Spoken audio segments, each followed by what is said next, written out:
Hi hello ಎಲ್ಲ ನನ್ನ ಕನ್ನಡ ಜನತೆಗೆ ನಮಸ್ಕಾರಗಳು. ನಾನು ನಿಮ್ಮ ಪ್ರೀತಿಯ ಶ್ರುತಿ. ಎಲ್ಲರೂ ಚೆನ್ನಾಗಿದ್ದೀರಾ ಅಂತ ಅಂದ್ಕೊತೀನಿ.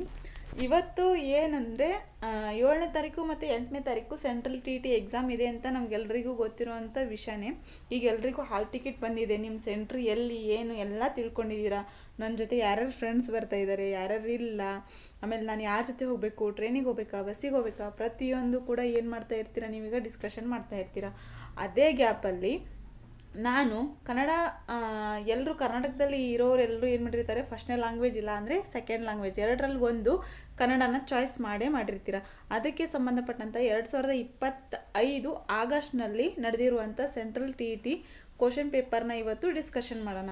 ನನ್ನ ವಿಡಿಯೋ ಏನಾದರೂ ನಿಮಗೆ ಸ್ವಲ್ಪನಾದರೂ ಯೂಸ್ಫುಲ್ ಅನಿಸಿದರೆ ಪ್ಲೀಸ್ ಲೈಕ್ ಮಾಡಿ, ಹಾಗೆ ಹೆಚ್ಚಾಗಿ ಶೇರ್ ಮಾಡಿ, ಸಬ್ಸ್ಕ್ರೈಬ್ ಮಾಡೋದನ್ನು ದಯವಿಟ್ಟು ಮರೀಲಿಕ್ಕೆ ಹೋಗಬೇಡಿ. ಸರಿ, ಹಾಗಾದರೆ ಬನ್ನಿ ಕ್ವಶನ್ಸ್ನ ಡಿಸ್ಕಷನ್ ಮಾಡೋಣ. ನೀವೇನಾದರೂ ಫಸ್ಟ್ನೇ ಲ್ಯಾಂಗ್ವೇಜ್ ಕನ್ನಡ ಇಲ್ಲ ಸೆಕೆಂಡ್ ಲ್ಯಾಂಗ್ವೇಜ್ ಕನ್ನಡ ಏನಾದರೂ ಚಾಯ್ಸ್ ಮಾಡಿದರೆ, ಫಸ್ಟ್ನೇ ಲ್ಯಾಂಗ್ವೇಜ್ ಕನ್ನಡ ಏನಾದರೂ ಚಾಯ್ಸ್ ಮಾಡಿದರೆ 91ರಿಂದ ಕ್ವಶನ್ಸು ಸ್ಟಾರ್ಟ್ ಆಗುತ್ತೆ. ಸೆಕೆಂಡ್ ಲ್ಯಾಂಗ್ವೇಜ್ ಕನ್ನಡ ಏನಾದರೂ ಚಾಯ್ಸ್ ಮಾಡಿದರೆ ಅದಕ್ಕೆ ಅಂದರೆ ಕ್ವಶನ್ ನಂಬರು ಚೇಂಜ್ ಇರುತ್ತೆ ಸ್ವಲ್ಪ. ನೀವು ಕ್ವಶನ್ ನಂಬರು ಆಮೇಲೆ ನಾವು ಯಾವ ಸಬ್ಜೆಕ್ಟು ಯಾವ ಲ್ಯಾಂಗ್ವೇಜ್ ಚೂಸ್ ಮಾಡ್ಕೊಂಡಿದ್ದೀವಿ ಅನ್ನೋದನ್ನು ನೋಡಿ ಕರೆಕ್ಟಾಗಿ ಟಿಕ್ ಮಾಡಬೇಕಾಗುತ್ತೆ. ಯಾಕಂದರೆ ತುಂಬ ಜನ ಕನ್ಫ್ಯೂಸ್ ಮಾಡ್ಕೊಳ್ಳೋದೆ ಇಲ್ಲಿ. ಕನ್ಫ್ಯೂಸ್ ಮಾಡ್ಕೊಂಡ್ಬಿಟ್ರೆ ಏನಾಗುತ್ತೆ, ನಿಮ್ಮ ಮೈಂಡ್ ಫುಲ್ ಬ್ಲಾಂಕ್ ಆಗಿ ಗೊತ್ತಿರೋ ಕ್ವಶನ್ ಆನ್ಸರಿಗೂ ತಪ್ಪು ಹಾಕಿ ಬಂದುಬಿಡ್ತೀರಾ. ಹೀಗಾಗಿ ಒಂದೊಂದು ಮಾರ್ಕ್ಸ್ ಕೂಡ ಇಂಪಾರ್ಟೆಂಟು. ಕೆಲವೊಬ್ರದಂತರೂ ಕರ್ನಾಟಕ ಟಿ ಆಗಿದ್ದವ್ರಿಗೇನು ಪರವಾಗಿಲ್ಲ. ಈಗ ಕರ್ನಾಟಕ ಟಿ ಎಲಿಜಿಬಲ್ ಆಗದೇ ಇರೋರು ಸೆಂಟ್ರಲ್ ಟಿ ಅನ್ನೋದು ಒಂದೇನು ಗಾಡ್ ಗಿಫ್ಟ್ ಇದ್ದಂಗೆ.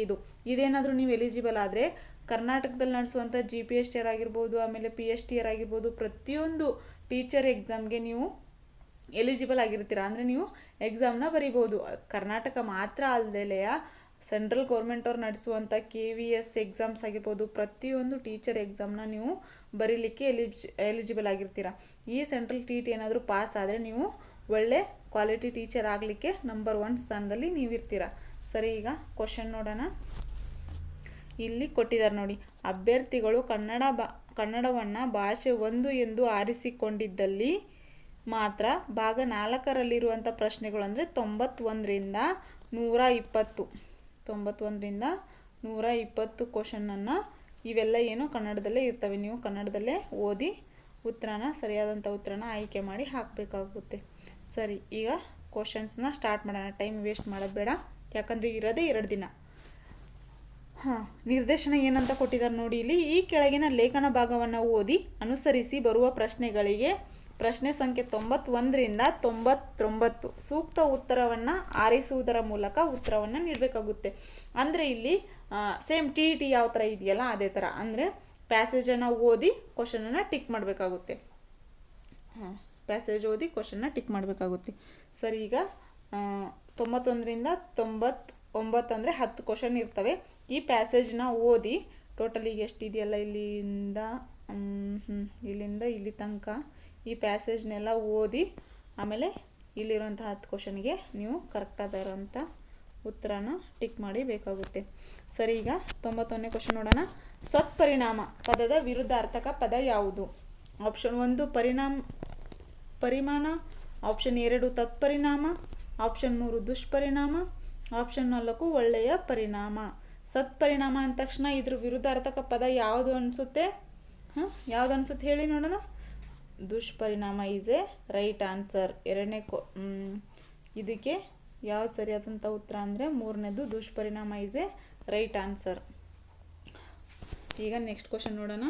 ಪ್ರತಿಯೊಂದು ಪದವು ಯಾವ ಸಂಧಿಗೆ ಉದಾಹರಣೆ ಆಗಿದೆ? ಪ್ರತಿಯೊಂದು, ಪ್ರತಿ ಪ್ಲಸ್ ಒಂದು, ಇದನ್ನು ಬಿಡಿಸ್ಬಾರ್ದಾಗ ಯಾವ ಸಂಧಿ ಆಗುತ್ತೆ ಅಂತ.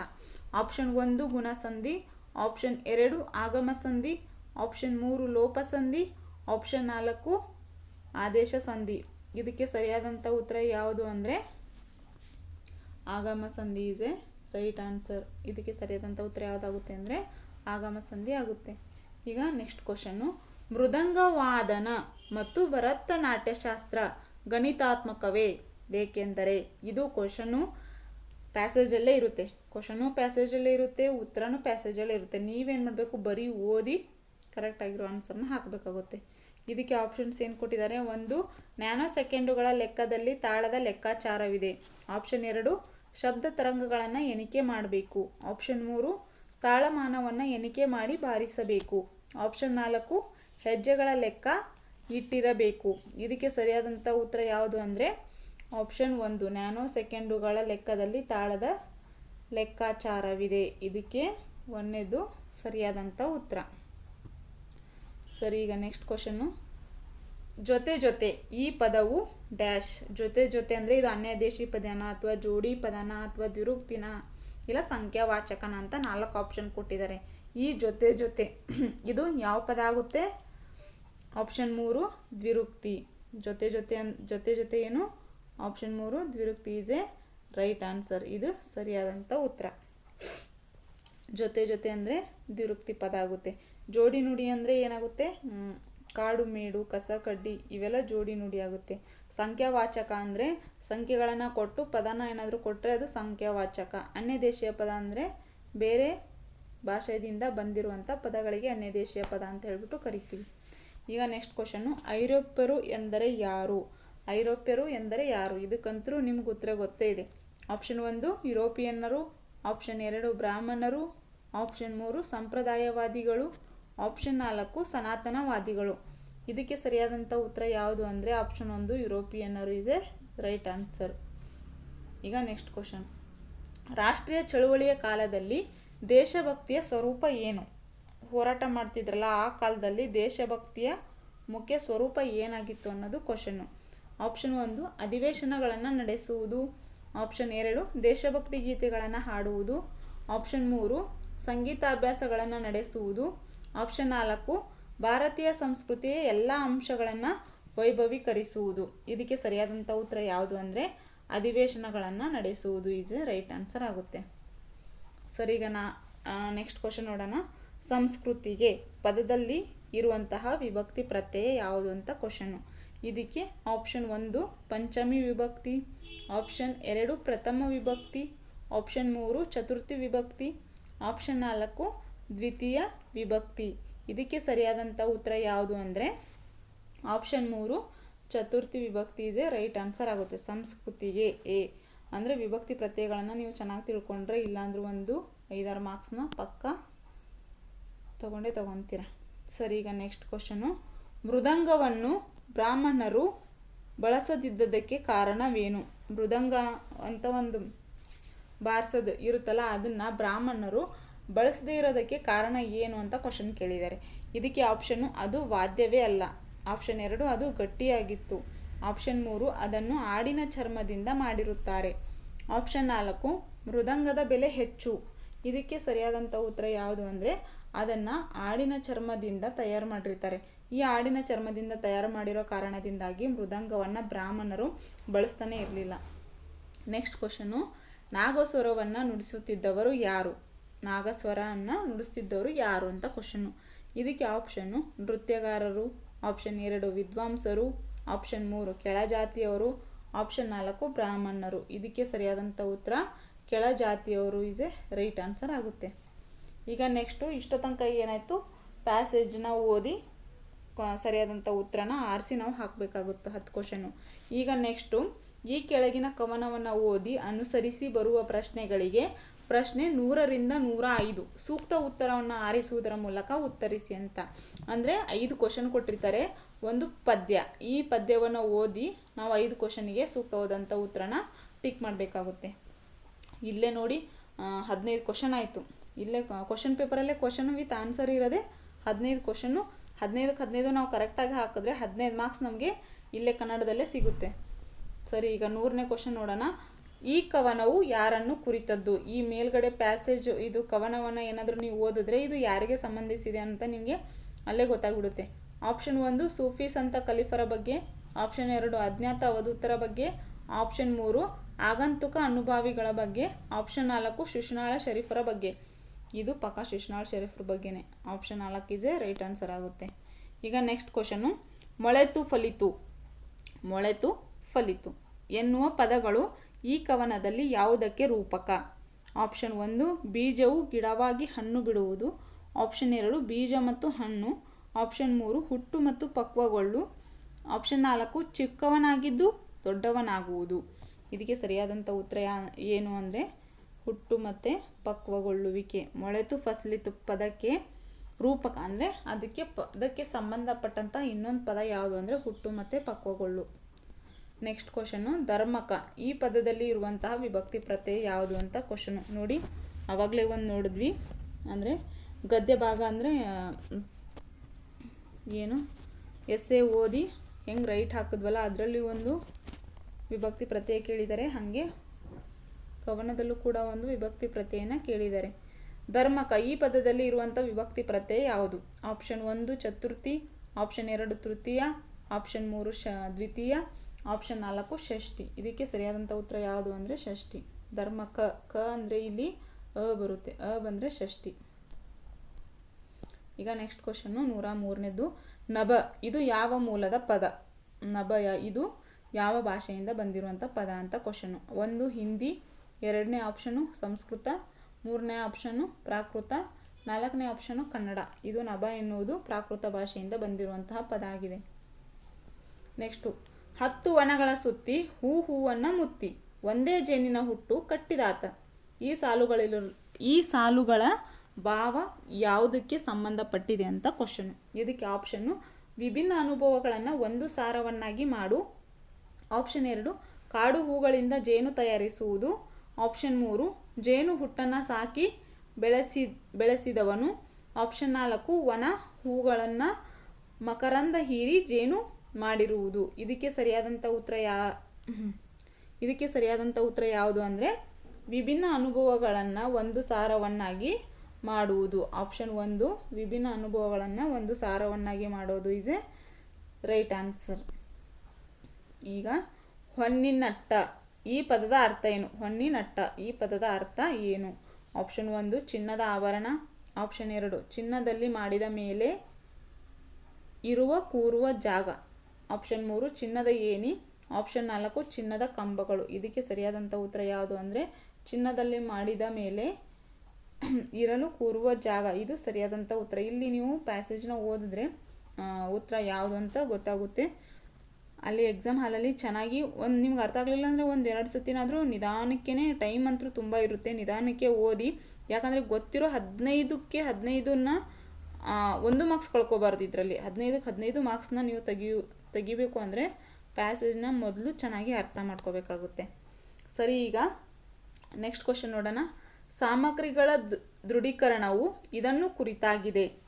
ಆಪ್ಷನ್ 1 ಮಕ್ಕಳು ಮನೆಯಿಂದ ತರುವಂಥ ಸಾಮಗ್ರಿಗಳು. ಆಪ್ಷನ್ 2 ಶಿಕ್ಷಕನು ತನ್ನ ತರಗತಿಗೋಸ್ಕರ ಬರೆದ ಸಾಮಗ್ರಿಗಳು. ಆಪ್ಷನ್ 3 ಅಧಿಕಾರದಲ್ಲಿರುವ ಜನರು ಬರೆದ ಅಥವಾ ಅಭಿವೃದ್ಧಿಪಡಿಸಿದ ಸಾಮಗ್ರಿಗಳು. ಆಪ್ಷನ್ 4 ನಿಜ ಜೀವನದ ಸಂದರ್ಭದಲ್ಲಿ ಬರೆದ ಅಥವಾ ಅಭಿವೃದ್ಧಿಪಡಿಸಿದ ಸಾಮಗ್ರಿಗಳು. ಇದಕ್ಕೆ ಸರಿಯಾದಂಥ ಉತ್ತರ ಯಾವುದು ಅಂದರೆ ಆಪ್ಷನ್ 2 ಶಿಕ್ಷಕನು ತನ್ನ ತರಗತಿಗೋಸ್ಕರ ಬರೆದ ಸಾಮಗ್ರಿಗಳು. ಈಗ BEd ಮಾಡಿದವ್ರಿಗಂತೂ ಪ್ರತಿಯೊಬ್ಬರಿಗೂ ಗೊತ್ತಿರುತ್ತೆ ಸಾಮಗ್ರಿಗಳ ದೃಢೀಕರಣ ಅಂದರೆ.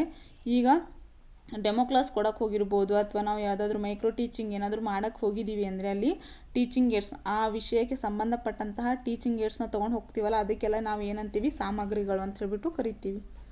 ನೆಕ್ಸ್ಟ್ ಕ್ವಶನ್ನು ಕೇಳುವುದು ಅಂದರೆ ಪ್ರತಿಧ್ವನಿ ಪದಗಳು ಮಾತಿನ ಅಥವಾ ಆಡಿಯೋದ ಮಾತಿನ ಅರ್ಥವನ್ನು ತಿಳಿಯಲು ವಾಕ್ಯಗಳು ಹೀಗೆ ಎಲ್ಲವನ್ನೂ ಒಳಗೊಳ್ಳುತ್ತದೆ ಎಂದು 5ನೇ ತರಗತಿಯನ್ನು ಕಲಿಯುತ್ತಿರುವ ಅಪರ್ಣ ತಿಳಿದಿದ್ದಾಳೆ. ಕೇಳುವುದನ್ನು ಕಲಿಯಲು ಅವಳು ನಂಬುವ ವಿಧಾನ ಅಥವಾ ತಂತ್ರ ಯಾವುದು? ಅಂದರೆ ಕೇಳಬೇಕಾದ್ರೆ ಅವಳು ಬಳಸುವಂಥ ತಂತ್ರ ಇಲ್ಲಾಂದರೆ ವಿಧಾನ ಯಾವುದು ಅಂತ ಕ್ವಶನು. ಇದಕ್ಕೆ ಆಪ್ಷನ್ನು 1 ಇದು ಟಾಪ್ ಡೌನ್ ಅಥವಾ ಬಾಟಮ್ ಅಪ್ ವಿಧಾನವಲ್ಲ. ಆಪ್ಷನ್ 2 ಟಾಪ್ ಡೌನ್ ವಿಧಾನ. ಆಪ್ಷನ್ 3 ಬಾಟಮ್ ಅಪ್ ವಿಧಾನ. ಆಪ್ಷನ್ 4 ಟಾಪ್ ಡೌನ್ ಮತ್ತು ಬಾಟಮ್ ಅಪ್ ಎರಡೂ ವಿಧಾನವನ್ನು ಒಳಗೊಂಡಿದೆ. ಇದಕ್ಕೆ ಸರಿಯಾದಂಥ ಉತ್ತರ ಯಾವುದು ಅಂದರೆ ಆಪ್ಷನ್ 2 ಟಾಪ್ ಡೌನ್ ವಿಧಾನ. ಇದಕ್ಕೆ ಸರಿಯಾದಂಥ ಉತ್ತರ ಟಾಪ್ ಡೌನ್ ವಿಧಾನ. ಇದು ಏನು ಮಾಡಿದ್ದಾರೆ ಅಂದರೆ ಇಂಗ್ಲೀಷ್ ಕ್ವಶನನ್ನೇ ಏನು ಮಾಡಿದ್ದಾರೆ, ಕನ್ನಡಕ್ಕೆ ಟ್ರಾನ್ಸ್ಲೇಟ್ ಮಾಡಿದ್ದಾರೆ. ಹಾಗಾಗಿ ಇದು ಏನಾಗಿದೆ, ಇಂಗ್ಲೀಷಲ್ಲೇ ಏನು ಬಂದಿದೆ, ಆಪ್ಷನ್ಸ್ ಬಂದಿದೆ. ಸರಿ, ಈಗ ನೆಕ್ಸ್ಟ್ ಕ್ವಶನ್ ನೋಡೋಣ. ಭಾಷಾ ಕಲಿಕೆಯಲ್ಲಿ ವ್ಯವಸ್ಥಿತ ಸಾಮರ್ಥ್ಯ ಅಂದರೆ ಏನು? ವ್ಯವಸ್ಥಿತವಾದಂಥ ಸಾಮರ್ಥ್ಯ ಅಂದರೆ ಏನು? ಆಪ್ಷನ್ 1 ಎಲ್ಲ ಮಾನವರು ಹಲವು ಭಾಷೆಗಳ ವ್ಯವಸ್ಥೆಯನ್ನು ಹೊಂದಿದ್ದಾರೆ ಎನ್ನುವುದನ್ನು ತಿಳಿಯುವುದು. ಆಪ್ಷನ್ 2 ಭಾಷೆಯು ಒಂದು ವ್ಯವಸ್ಥೆಯಾಗಿ ಕೆಲಸ ಮಾಡುತ್ತದೆ ಎಂದು ತಿಳಿಯುವುದು ಮತ್ತು ಅನ್ವಯಿಸುವುದು. ಆಪ್ಷನ್ 3 ಭಾಷೆಗಳು ವ್ಯಾಕರಣ ವ್ಯವಸ್ಥೆಯನ್ನು ಹೊಂದಿದೆ ಎನ್ನುವುದನ್ನು ಅರ್ಥ ಮಾಡಿಕೊಳ್ಳುವುದು ಮತ್ತು ಅನ್ವಯಿಸುವುದು. ಆಪ್ಷನ್ 4 ಎಲ್ಲ ಭಾಷೆಗಳು ಸಾಮಾನ್ಯ ರಚನಾತ್ಮಕ ವ್ಯವಸ್ಥೆಯನ್ನು ಹೊಂದಿವೆ ಎಂದು ಅರ್ಥ ಮಾಡಿಕೊಳ್ಳುವುದು. ಇದಕ್ಕೆ ಸರಿಯಾದಂಥ ಉತ್ತರ ಯಾವುದು ಅಂದರೆ ಆಪ್ಷನ್ 4 ಎಲ್ಲ ಭಾಷೆಗಳು ಸಾಮಾನ್ಯ ರಚನಾತ್ಮಕ ವ್ಯವಸ್ಥೆಯನ್ನು ಹೊಂದಿದೆ ಎಂದು ಅರ್ಥ ಮಾಡಿಕೊಳ್ಳುವುದು ಇಸ್ ಎ ರೈಟ್ ಆನ್ಸರ್ ಆಗುತ್ತೆ. ಅಂದರೆ ಭಾಷಾ ಕಲಿಕೆ ವ್ಯವಸ್ಥಿತ ಮಾರ್ಗ ಏನಾಗಿರುತ್ತೆ ಅಂದರೆ ಎಲ್ಲ ಭಾಷೆಗೂ ಕೂಡ ಏನಾಗಿರುತ್ತೆ ಒಂದು ವ್ಯವಸ್ಥಿತ ಮಾರ್ಗನೇ ಇರುತ್ತೆ. ಅದಕ್ಕೆ ಇದಕ್ಕೆ ಸರಿಯಾದಂಥ ಉತ್ತರ ಯಾವುದು ಅಂದರೆ 4ನೇದು. ಈಗ ನೆಕ್ಸ್ಟ್ ಕ್ವಶನ್ನು, ಇಲ್ಲಿ ಪಠ್ಯ ಅಥವಾ ಕೆಲವು ಹೇಳಿಕೆಗಳಿವೆ. ಈ ಪಠ್ಯವು ಯಾವ ಭಾಷಾ ರಿಜಿಸ್ಟ್ರನ್ನು ಪ್ರತಿನಿಧಿಸುತ್ತದೆ ಎನ್ನುವುದನ್ನು ಕಂಡುಹಿಡಿಯಿರಿ. ಅಂದರೆ ಇಲ್ಲಿ ಒಂದು ರಿಜಿಸ್ಟ್ರನ್ನ ಕೊಟ್ಟಿದ್ದಾರೆ. ಈ ರಿಜಿಸ್ಟ್ರು ಯಾವುದಕ್ಕೆ ಸಂಬಂಧಪಟ್ಟಿದೆ ಅನ್ನೋದನ್ನು 4 ಆಪ್ಷನ್ ಕೊಟ್ಟಿದ್ದಾರೆ. ಇದನ್ನು ಓದಿ ಇದು ಯಾವುದಕ್ಕೆ ಸಂಬಂಧಪಟ್ಟಿದೆ ಅನ್ನೋದನ್ನು ನೀವು ಕರೆಕ್ಟಾಗಿ ಟಿಕ್ ಮಾಡಬೇಕಾಗುತ್ತೆ. ಇದು ಪ್ರತಿ ಇಯರಲ್ಲೂ ಕೂಡ ಈ ಥರ ಒಂದು ಕ್ವಶನ್ ಅಂತೂ ಪಕ್ಕ ಇದ್ದೇ ಇರುತ್ತೆ. ಪೇಪರ್ 1ಅಲ್ಲೂ ಇರುತ್ತೆ ಮತ್ತು ಪೇಪರ್ 2ಅಲ್ಲೂ ಇರುತ್ತೆ. ಭಾರತೀಯ ಸಂವಿಧಾನವು ಪ್ರತಿಯೊಬ್ಬ ವ್ಯಕ್ತಿಯನ್ನು ಸಮಾನ ಎಂದು ಗುರುತಿಸುತ್ತದೆ. ಇದು ದೇಶದ ಪ್ರತಿಯೊಬ್ಬ ವ್ಯಕ್ತಿಯು ಪುರುಷ ಮತ್ತು ಮಹಿಳೆ, ಎಲ್ಲ ಜಾತಿಯ ಜನರು, ಧರ್ಮಗಳು, ಬುಡಕಟ್ಟು ಸಮುದಾಯ, ವಿಭಿನ್ನ ಶೈಕ್ಷಣಿಕ ಮತ್ತು ಆರ್ಥಿಕ ಹಿನ್ನೆಲೆಯ ಎಲ್ಲರನ್ನೂ ಸಮಾನವಾಗಿ ಪರಿಗಣಿಸುತ್ತದೆ. ಇದರ ಅರ್ಥ ಅಸಮಾನತೆ ಹೋಗುತ್ತದೆ ಎಂದಲ್ಲ, ಆದರೆ ಕನಿಷ್ಠ ಪ್ರಜಾಪ್ರಭುತ್ವದ ಭಾರತದಲ್ಲಿ ಎಲ್ಲ ವ್ಯಕ್ತಿಗಳಿಗೆ ಸಮಾನ ತತ್ವವನ್ನು ಒಪ್ಪಲಾಗಿದೆ. ಇದಕ್ಕೆ ರಿಜಿಸ್ಟರ್ಗೆ ಸಂಬಂಧಪಟ್ಟಂಥ ಆಪ್ಷನ್ಸ್ ಕೊಟ್ಟಿದ್ದಾರೆ. ಏನಂತ ನೋಡೋಣ ಬನ್ನಿ. ಆಪ್ಷನ್ 1 ವೈಜ್ಞಾನಿಕ ರಿಜಿಸ್ಟರ್, ಆಪ್ಷನ್ 2 ರಾಜಕೀಯ ರಿಜಿಸ್ಟರ್, ಆಪ್ಷನ್ 3 ಸಮಾಜ ವಿಜ್ಞಾನ ರಿಜಿಸ್ಟರ್, ಆಪ್ಷನ್ 4 ಕಾನೂನು ರಿಜಿಸ್ಟರ್. ಇದಕ್ಕೆ ಸಂಬಂಧಪಟ್ಟಂಥ ಉತ್ತರ ಯಾವುದು ಅಂದರೆ ಆಪ್ಷನ್ 4 ಕಾನೂನು ರಿಜಿಸ್ಟರ್ ಅಂದರೆ ಲಾ. ಇಲ್ಲಿ ಸಮಾನತೆ ಪ್ರಜಾಪ್ರಭುತ್ವ ಅಂತ ಬಂದರೆ ನಿಮ್ಗೆ ಗೊತ್ತಾಗ್ಬಿಡುತ್ತೆ ಕಾನೂನು ಅಂದರೆ ಸಮಾನತೆ ಅಂತ ಹೇಳಿಬಿಟ್ಟು. ಸರಿ, ಈಗ ನೆಕ್ಸ್ಟ್ ಕ್ವಶನ್ ನೋಡೋಣ.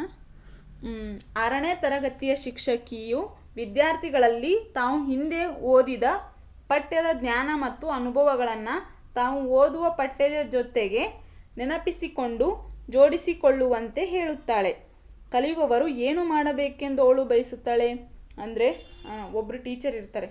ಅವರು ತಾವು ಹಿಂದೆ ಓದಿದಂಥ ಪಠ್ಯ, ಈಗ ನಾನೊಬ್ಬಳು ಟೀಚರಾಗಿ ಮಕ್ಕಳಿಗೆ ಪಾಠ ಮಾಡೋಕ್ಕೆ ಹೋಗ್ತಾ ಇದ್ದೀನಿ ಅಂದರೆ ನಾನು ಹಿಂದೆ ಅಂದರೆ 8th 9th 10th ಇಲ್ಲಾಂದರೆ ಒಟ್ಟಿನಲ್ಲಿ ನಾನು ಓದಿರುವಂಥ ಟೈಮಲ್ಲಿ ಅದು ನನಗೆ ನೆನಪಿರುತ್ತೆ. ಅದನ್ನು ನಾನೇನು ಮಾಡ್ತೀನಿ ಮಕ್ಕಳ ಜೊತೆ ಹಂಚ್ಕೊಂಡು ಅದರ ಅನುಭವವನ್ನು ನಾನು ಹೇಳಿ ಅವರಿಗೆ ಅಂದರೆ ಅವರು ಏನಾದರೂ ಓದಿರ್ತಾರಲ್ಲ ಅದನ್ನ ಹಳೆಯ ವಿಷಯನ ನೆನಪಿಸ್ಕೊಡ್ಲಿಕ್ಕೆ ನಾವು ಮಾಡುವಂಥ ಒಂದು ಆ್ಯಕ್ಟಿವಿಟೀಸು. ಇದಕ್ಕೆ ನಾವೊಂದು ಅಂದ್ಕೊಂಡಿರ್ತೀವಿ ಇದು ಮಕ್ಕಳಿಂದ ಹೊರಗೆ ಬರುತ್ತೆ ಅಂದರೆ ಗೊತ್ತಾಗುತ್ತೆ ಅಂತ ನಾವು ಅಂದ್ಕೊಂಡಿರ್ತೀವಲ್ಲ, ಅದು ಏನು ಅನ್ನೋದನ್ನ ಇಲ್ಲಿ ಕ್ವಶನಲ್ಲಿ ಇಟ್ಟಿದ್ದಾರೆ. ಇದಕ್ಕೆ ಆಪ್ಷನ್ ಏನಂದರೆ ಆಪ್ಷನ್ 1 ದೃಶ್ಯಾವಳಿಗಳನ್ನು ಅವರಿಗೆ ತಿಳಿಯುವಂತೆ ಮಾಡುವುದು, ಆಪ್ಷನ್ 2 ತೋರಿಸುವುದರ ಮೂಲಕ ಕಥೆಯನ್ನು ದೃಶ್ಯೀಕರಿಸುವಂತೆ ಮಾಡುವುದು, ಆಪ್ಷನ್ 3 ದೃಶ್ಯಾವಳಿಗಳನ್ನು ಶ್ಲಾಘಿಸುವುದು, ಆಪ್ಷನ್ 4 ಓದುವ ಪಠ್ಯದ ಬಗ್ಗೆ ಮೊದಲೇ ಹೇಳುವುದು. ಇದಕ್ಕೆ ಸರಿಯಾದಂಥ ಉತ್ತರ ಯಾವುದು ಅಂದರೆ ಆಪ್ಷನ್ 2 ತೋರಿಸುವುದರ ಮೂಲಕ ಕಥೆಯನ್ನು ದೃಶ್ಯೀಕರಿಸುವಂತೆ ಮಾಡುವುದು. ಈಗ ಉದಾಹರಣೆ ನಾವು ಮಾಡೆಲ್ ತೊಗೊಂಡು ಹೋಗ್ತೀವಿ. ಈಗ ತಾಜ್ ಮಹಲ್ ಮಮತಾಜ್ ಮತ್ತು ಶಹಜಾನ್ಗೆ ಸಂಬಂಧಪಟ್ಟಂಥದ್ದು ಆಗ್ರಾದಲ್ಲಿದೆ ಅಂತ ಹೇಳ್ಬಿಟ್ಟು ಬರೀ ಬಾಯಲ್ಲಿ ಹೇಳಿದ್ರೆ ಮಕ್ಕಳಿಗೆ ಅರ್ಥ ಆಗಲ್ಲ. ಅದೇ ಏನು ಮಾಡ್ತೀವಿ ಒಂದು ಥರ್ಮಾಕೋಲ್ ತೊಗೊಂಡು ಅದೇ ಥರ ತಾಜ್ ಮಹಲನ್ನು ಡೆಮೋ ತೊಗೊಂಡು ಹೋಗಿ ಈ ಥರ ಇತ್ತು ಅಂತ ತೋರಿಸಿದ್ರೆ ಅವ್ರಿಗೆ ಏನಾಗುತ್ತೆ ಪಾಠ ಎಫೆಕ್ಟಿವ್ ಆಗುತ್ತೆ. ಆಮೇಲೆ ಭಾಳ ದಿನಗಳ ಕಾಲ ನೆನಪಿಗೆ ಉಳಿಯುತ್ತೆ ಕೂಡ. ಈಗ ನೆಕ್ಸ್ಟ್ ಕ್ವಶನ್ನು, ಕಲಿಯುವವರಿಂದ ಕಲಿಕೆಯ ಉದಾಹರಣೆಗಳ ನಿರಂತರ ದಾಖಲೆಯನ್ನು ಹೀಗೆ ಕರೆಯುವರು. ಆಪ್ಷನ್ 1 ಗುರುತಿಸುವಿಕೆಯ ಪರೀಕ್ಷೆ, ಆಪ್ಷನ್ 2 ಪೋರ್ಟ್ಫೋಲಿಯೋ, ಆಪ್ಷನ್ 3 ನಿರಂತರ ಸಮಗ್ರ ಮೌಲ್ಯಮಾಪನ, ಆಪ್ಷನ್ 4 ಪ್ರಾವೀಣ್ಯತೆಯ ಮೌಲ್ಯಮಾಪನ. ಕ್ವಶನ್ ಏನಂದರೆ ಕಲಿಯುವವರಿಂದ ಕಲಿಕೆಯ ಉದಾಹರಣೆಗಳ ನಿರಂತರ ದಾಖಲೆಯನ್ನು ಏನಂತ ಕರೀತಾರೆ ಅಂದರೆ ಪೋರ್ಟ್ಫೋಲಿಯೋ ಅಂತ ಹೇಳ್ಬಿಟ್ಟು ಕರೀತಾರೆ. ನೆಕ್ಸ್ಟ್ ಕ್ವಶನ್ನು, ಈ ಕೆಳಗಿನವುಗಳಲ್ಲಿ ಯಾವುದನ್ನು ಸ್ವೀಕರಿಸುವ ಕೌಶಲ್ಯವೆಂದು ಕರೆಯುತ್ತಾರೆ. ಆಪ್ಷನ್ 1 ಕೇಳುವುದು ಮತ್ತು ಓದುವುದು, ಆಪ್ಷನ್ 2 ಕೇಳುವುದು ಮತ್ತು ಬರೆಯುವುದು, ಆಪ್ಷನ್ 3 ಓದುವುದು ಮತ್ತು ಮಾತನಾಡುವುದು, ಆಪ್ಷನ್ 4 ಮಾತನಾಡುವುದು ಮತ್ತು ಬರೆಯುವುದು. ಇದಕ್ಕೆ ಸರಿಯಾದಂಥ ಉತ್ತರ ಯಾವುದು ಅಂದರೆ ಕೇಳುವುದು ಮತ್ತು ಓದುವುದು ಇದೆಲ್ಲ ಏನು ಸ್ವೀಕರಿಸುವ ಕೌಶಲ್ಯವಾಗಿದೆ. ನೆಕ್ಸ್ಟ್ ಕ್ವಶನು, ಉದ್ಯೋಗಕ್ಕಾಗಿ ವಿದೇಶಕ್ಕೆ ಹೋಗುವ ಅನೇಕ ಭಾರತೀಯರು ಅಲ್ಲಿನ ಭಾಷೆಯನ್ನು ಕಲಿಯುತ್ತಾರೆ. ಈ ಪ್ರೇರಣೆಯನ್ನು ಏನೆಂದು ಕರೆಯುತ್ತಾರೆ? ಆಪ್ಷನ್ 1, ಇದು ಸಾಧನಾತ್ಮಕವಾದ ಅಥವಾ ಸಂಯೋಜನಾತ್ಮಕವಾದ ಪ್ರೇರಣೆಯಾಗಲಿ ಅಲ್ಲ. ಆಪ್ಷನ್ 2, ಸಮಗ್ರ ಮತ್ತು ಸಾಧನಾತ್ಮಕ ಪ್ರೇರಣೆ. ಆಪ್ಷನ್ 3, ಸಂಯೋಜನಾತ್ಮಕ ಪ್ರೇರಣೆ. ಆಪ್ಷನ್ 4, ಸಾಧನಾತ್ಮಕ ಪ್ರೇರಣೆ. ಇದಕ್ಕೆ ಸರಿಯಾದಂಥ ಉತ್ತರ ಯಾವುದು ಅಂದರೆ ಸಾಧನಾತ್ಮಕ ಪ್ರೇರಣೆ ಅಂದರೆ ಸಾಧನೆ, ಇನ್ಸ್ಟ್ರೂಮೆಂಟಲ್ ಮೋಟಿವೇಶನ್. ಅಂದ್ರೆ ಉದ್ಯೋಗಕ್ಕಾಗಿ ಈಗ ನಾವು ಏನಾದರೂ ಜಾಬ್ ಸಿಕ್ತು ಅಂದರೆ ಒಂದು ದೇಶದಿಂದ ಇನ್ನೊಂದು ದೇಶಕ್ಕೆ ಹೋಗಬೇಕು, ಬೇರೆ ದೇಶಕ್ಕೆ ಹೋಗಬೇಕಂದ್ರೆ ಅಲ್ಲಿ ನಮಗೆ ಆ ದೇಶದಲ್ಲಿರುವಂಥ ಭಾಷೆ ಬಗ್ಗೆ ನಮಗೆ ಗೊತ್ತಿರಬೇಕಾಗುತ್ತೆ. ಇದು ಏನಾಗುತ್ತೆ ಸಾಧನಾತ್ಮಕ ಪ್ರೇರಣೆ ಆಗುತ್ತೆ. ನೆಕ್ಸ್ಟು, ಕೆಳಗಿನ ಭಾಷೆಗಳಲ್ಲಿ ಯಾವುದು ಶಾಸ್ತ್ರೀಯ ಭಾಷೆ ಅಲ್ಲ? Option 1 Hindi, option 2 Tamil, option 3 Sanskrit, option 4 Telugu. ಇದರಲ್ಲಿ ಶಾಸ್ತ್ರೀಯ ಭಾಷೆ ಯಾವುದಲ್ಲ ಅಂದರೆ ಹಿಂದಿ ಶಾಸ್ತ್ರೀಯ ಭಾಷೆ ಅಲ್ಲ. ಉಳಿದಿರೋಂಥ ತಮಿಳಾಗಿರ್ಬೋದು, ಸಂಸ್ಕೃತ ಆಗಿರ್ಬೋದು, ತೆಲುಗು ಆಗಿರ್ಬೋದು, ಇವೆಲ್ಲ ಏನು ಶಾಸ್ತ್ರೀಯ ಭಾಷೆಗಳಾಗಿದೆ. ಆ ಆಪ್ಷನ್ ಹಿಂದಿ ಇದೇನು ಶಾಸ್ತ್ರೀಯ ಭಾಷೆ ಅಲ್ಲ. ಈಗ ನೆಕ್ಸ್ಟ್ ಕ್ವಶನ್, ವಿದೇಶಿ ಭಾಷೆಗಳ ಅಧ್ಯಯನ ಕುರಿತು ರಾಷ್ಟ್ರೀಯ ಶಿಕ್ಷಣ ನೀತಿ ಅಂದರೆ NEP 2020ರಲ್ಲಿ ಹೇಳಿರುವುದರಲ್ಲಿ ಈ ಕೆಳಗಿನವುಗಳಲ್ಲಿ ಯಾವುದು ನಿಜ ಅಲ್ಲ ಅಂದರೆ ನಿಜವಲ್ಲ ಅಂತ ಕೇಳಿದ್ದಾರೆ. ಕ್ವಶನ್ ಕೂಡ ನೀವು ಸರಿಯಾಗಿ ಓದ್ಕೋಬೇಕಾಗುತ್ತೆ. ಯಾವುದು ನಿಜ ಅಂತ ಓದಿ ಅಲ್ಲ ಅನ್ನೋದನ್ನು ಬಿಟ್ಟರೆ ನೀವು 1 ಮಾರ್ಕ್ಸ್ನ ಕಳ್ಕೋಬೇಕಾಗುತ್ತೆ. ಆಪ್ಷನ್ 1, ಹೆಚ್ಚುವರಿ ಆಯ್ಕೆಯಾಗಿ ಅಧ್ಯಯನ ಮಾಡುವ ಭಾಷೆಯಲ್ಲಿ ಫ್ರೆಂಚ್ ಭಾಷೆ ಇದೆ.